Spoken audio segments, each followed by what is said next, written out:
ሰላም ዲናችሁ በያላችሁ በቱል ነገር ሰላም ነው። አሸይና አንድ ያላችሁ ሞኝላችሁ አለው ቤተሰቦች ስትገቡ እንደ ልማዳችሁ ላይክ እና ሼር ያደረጋችሁ ሐሳቦቻችንን ለብዙዎች አካፍሉ። ለዚህም አመሰግናችኋለሁ። ዛሬ ወደ ሚዛናችን ይዞ ለመጣን እንግዲህ በዛሬው ዕለት የነበረው የፓርላማ ውሎ ነው። በዚህ ውሎ ላይ ብዙ ሐሳቦች ተነስተዋል። እነ ዶክተር ደሳለኝ ጫኔ ያነሱት ሐሳቦች አሉ። የህወሓት ጉዳይ ተነስቷል። የነ ጌቸው የነ ታደሰ ወረዳ ጉዳይ እንዴት ነው የሚለው ጉዳዮችም ተነስተዋል። እንደገና የኤርትራ ጉዳይ ተነስተዋል። እንዳልካችሁ እነዚህ ሁለት ጉዳዮች ሰሞኑን እኔ ስናገረው የኮረምኩት መልስ ተሰጥቶባቸዋል። አንተ አሁን ሻላች አንተ ግባባን አይደለም።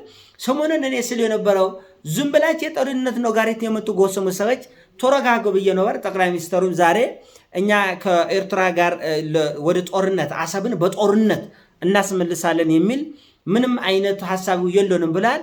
እኔ እነን ያልኩ ሰሞኑን በየማህበራዊ ሚዲያ የጦርነቱ ነጋሪት ጉሶማውና ቦርቶጋዳ ላይ የሚለው ግራና ቀኝ ይዞ ያለ ነገር ተረጋጋ። አንደኛ እኔ ይህን ጦርነት አልደግፈውም። ትናንትና ወደ አብረን ደም ያፈሰሱነን አብረን መከራ የተቀበልነን፣ ሁለተኛ ዘላቂ ወዳጆች ወንድማማቾች ነን እና ይሄ ነገር ጦርነት ከመጣ አልነገሩንም እኮ አሁን እኮ እኔ ሳይነግሩኝ ለምሳሌ መንግስት ጦርነት ልገባ ነው ብለ ሳይነግሩን ማሽቆበጥ ውስጥ ልገባ አልችልም። ያልተነገረኝ ወይ በህልም አየሁ ወይ በራእይ አየሁ ብዬ ነው ምን ብዬ ነው እዚህ ጉዳይ ውስጥ የምገባው? እና እውነቱ ለመናገር እንደውም ነገሮች ወደ ሰላም ይሄዳሉ። እንዳልካችሁ በኢትዮጵያና በኤርትራ መካከል ያለው ግጭቶች አይበላ የሰይጣን ጆሮ ይደፈንና እንደዚህ ያለው ግጭቶች ውስጥ ብንገባ ቀጠናው ሲኦል ነው የሚሆነው። ይሄ አሜሪካኖችም ያውቁታል፣ ይሄ አውሮፓኖችም ያውቁታል። እንደምታውቁት ሶማሊያ የገንዛ መሪዋን መጠበቅ አቅቷት ትናንትና በቦምብ ተመቶ ሰውየው ነፍሱ በቃ ሩሃው ልትወጣ በቃ ለትንሽ ነው የተረፈው። ተመልከቱ። እና ሶማሊያ አገር አይደለች፣ ሱዳን ችግር ውስጥ ነች ያለች፣ ሲኦል ሆናለች። ኢትዮጵያና ኤርትራ ግጭት እስከገባ ምስራቅ አፍሪካ የሚባለው ቀጠና ምን ሊፈጠር እንደሚችል እወቁ ተረደ ብዬ ሰሞኑን ተናግሮ ነበር በፓርላማ ላይ። ዛሬ መልስ ያገኛችሁ ይመስለኛል። እንግዲህ ወደ ዶክተር ደሳለኝ ጉዳይ እመጣለሁ እና አንድ እሱ ነው። ሁለተኛ ደግሞ ጌቾ ትራሱ መላሱ ነው ጎረበኪስ ዝም ብሎ ነው ያስኝ ልቆቀኝ አይበል ያበቃለት ጉዳይ ነው። ደብረጽዮንን በጌቾ አቅም መጋፈጥ ይኮብዳል ብዬ ነበር። ዛሬም እንግዲህ በፓርላማ ላይ በተነሱ ሐሳቦች እንግዲህ 2 ዓመት ሆኖታል። ስለዚህ የሰው ለውጥ ይኖራል ማለት ጌቾ አብቅቶላታል ማለት ነው። የአስተዳደር ለውጥ ይኖራል፣ ሌሎች ሰዎች ይመጣሉ የሚል ሐሳብ ተንሸራሽራል። ስለዚህ ጌቾ ጀነራል ኮሎኔል አግጀው ጀነራል ኮሎኔል አባረሬው አንላቀቃትም እስከ መጨረሻ የደም ጠብታ ያለው ነገር ጆካ ነው ማለት ነው። ስለዚህ ደብረጽዮን የፈለጉት ሰው ትግራይ ምድር ላይ ይሾማል ማለት ነው። ከዛ በኋላ ወደ ቀጣይ ጦርነት ይገባል። ስለዚህ ህወሓትን ማንመራ ትግራይን ማንመራ ሳይሆን ማንም ጉዳዮች ወደ ጦርነት ይሄዳሉ ነው ዋና ነጥብ። እና እነዚህ ሁለት ጉዳይ ሰሞኑን ስንነጋገሩባቸው የነበረ ነው። ተጨማሪ ሐሳቦች ካሉ እንመለስበታለን። ነገር ግን ሶስተኛውና በከፍተኛ ደረጃ ማህበራዊ ሚዲያ ላይ መነጋገሪያ የነበረ የዶክተር ደሳለኝ ጫኔና የጠቅላይ ሚኒስትር አብይ አህመድ ክርክርና ምልልስ ነው። እንግዲህ ሁልጊዜ ፓርላማ ውይይት ባለ ቁጥር የሚገርመኝን ሐሳብ ልንገራቸው። ሁልጊዜ ፓርላማ ካለ ወይ አንድ ወይ ሁለት ሰዎች ሚዲያውን ሸፍነው ይውሉታል። በቃ 560 ምናምን አካባቢ ወንበር ነው ያለ። እንግዲህ በዚህ ሁሉ ውስጥ ወይ አንድ ሰው ወይ ሁለት ሰው ነው ሚዲያውን ሸፍነው የሚል። አንድ ሰው ጥያቄ ያነሳል፣ ለዛ መልስ የሚሰጡት ጠቅላይ ሚኒስትሩ ደግሞ እነሱ ሚዲያውን ቲክቶኩን ፌስቡኩን ዛሬ እንግዲህ ምናልባት ይሄ ነገር ዓመት 2 ዓመት ሳያልፎ አልቀረም። ፓርላማ ውይይት ካለ ወይ አንድ ወይ ሁለት ሰው ሚዲያውን ሸፍነው ይውላል።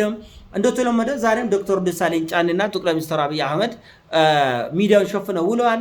ሌሎች ጥያቄ አታነሱም ነው ይዶብራቻል። ጥያቄ መጠየቅ ነው። አንድ ጊዜ ብትደግፍ እኮ አንድ ቀን ትቃወማለህ፣ አንድ ጊዜ ብትቃወም እኮ አንድ ቀን ትደግፋለህ። ሐሳቦች መንሸራሸር አለባቸው። ወጥ በቃ ፓርላማ ውይይት ሳይጀምር በፊት ማን ምን ሊቃወም እንደሚችል እነማን ሊደግፉ እንደሚችል የሚታወቅ ነገር ነው። ማን ምንም በተመለከተ ምን አይነት ጥያቄ በቃ ተጎማች ነው። ጥያቄዎች ይጎመታሉ፣ መልሶች ይጎመታሉ። እና እንደዛ መሆኑ የለበትም። ፓርላማ የአገሪቱ ከፍተኛ ወይም ደግሞ የመጨረሻውን ስልጣን የያዘ ተቋም ነው። በዚህ ተቋም ውስጥ የሚነሱ ሐሳቦች ለውጥ የሚፈጥሩ ሊያወያዩ የሚችሉ ሊያነጋግሩ የሚችሉ ህብረተሰቡን አቅጣጫ ሊያስይዙ የሚችሉ ይቁርጣ ተመልካቾቻችን እና አቅጣጫ ሊያስይዙ የሚችሉ ህብረተሰቡን አቅጣጫ ሊያስይዙ የሚችሉ የተለያየ ሐሳቦች መንጸባረቅ መቻል አለበት። እና እውነቱን ለመነጋገር እኔ የፓርላማ የሀሳብ ወጥነት አያለው። ምክንያቱም ተቃውሞም እንኳን ቢሆን ከዶክተር ደሳለኝ ውጪ ሌሎች ሰዎችም ቢሆን የተቃውሞ ሀሳብ ለምሳሌ በኢኮኖሚ ጉዳይ ሊሆን ይችላል፣ በሰላሙ ጉዳይ ሊሆን ይችላል፣ በውጭ ፖሊሲያችን ይሆናል፣ በውስጥ ፖሊሲያችን ይሆናል። ስለዚህ ቢያንስ ህብረተሰቡ እኮሌን ተቃውሞ ያነሳው እኮሌን የሚደግፈው የሚለው ወጥነት ወይም ደግሞ ተገማች ነገር ቢቀየር ጥሩ ነው ብዬ አስባለሁ። አንድ አይነት ኮለር ነው በቃ። ሁልጊዜ የሚቃወሙ ወይ አንድ ሁለት ወይ ሶስት ሰዎች ናቸው። ሁልጊዜ የሚደግፉ የሆነ ያክል ሰዎች ናቸው እና ፓርላማውን ተገማች አድርገውታል። ስብሰባው ከመጀመሩ በፊት ጥያቄዎች ምን ሊሆን እንደሚችሉ መልሶች ምን ሊሆን እንደሚችሉ ተገማቾች ናቸው እና ፓርላማ ምን ጊዜም በሀሳብ ሙልት ያሉ ሆነው ከፓርላማው ውይይት በኋላ ህብረተሰቡ የሚበሻሸቅበት ሳይሆን የሚወያይበት አጀንዳዎች መኖር መቻል አለባቸው። ትልቁ ነጥብ እሱ ነው። መንግስት የራሱን ውሳኔ ይወስናል።